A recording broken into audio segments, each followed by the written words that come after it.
You and your girlfriend were out for the first time on a carpet together, weren't you, over the weekend? I was very, very nervous about that. Yeah. I'm wondering sort of what was the thought before you went out there? Because you don't want to say too much, but at the same time you want to say something. Yeah, no, it was very effortless. I was sort of there to, it's not my world, that the Oscar thing, but yeah. I really felt like, gosh, it was so sweet to me that night, and because you can go from a Grammy winner to a water boy when you walk in the Kodak Theater on Oscar night. That's just like that's a whole different level, And so I was sort of like moral support / will you please introduce me to so and so?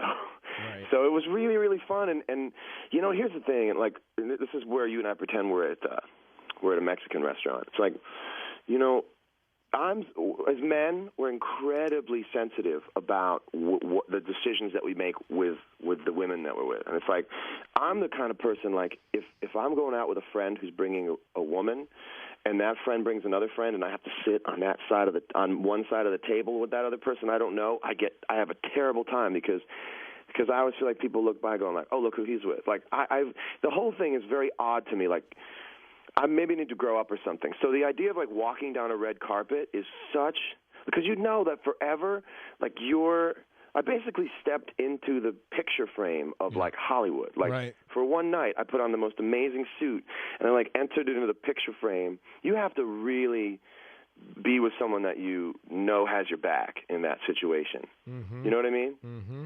So, well, there was a long time, obviously. And she did, and it was really great. Was my point. There was a long time where there was a certain amount of mystery before you had done that, and what you're saying is, but at some point you kind of have to, don't you?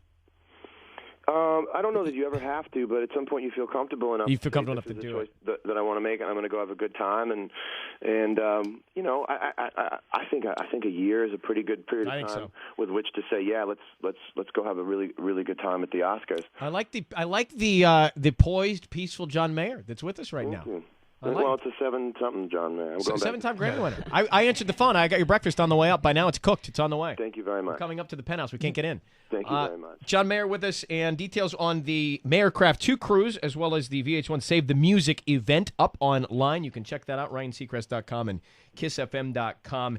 And anything else we need to know, John? What else is going to happen with you? I'm just looking back on the comment I just made about the Oscars and figuring out how the fans are going to misconstrue it. I'm just saying. See, you know what? John.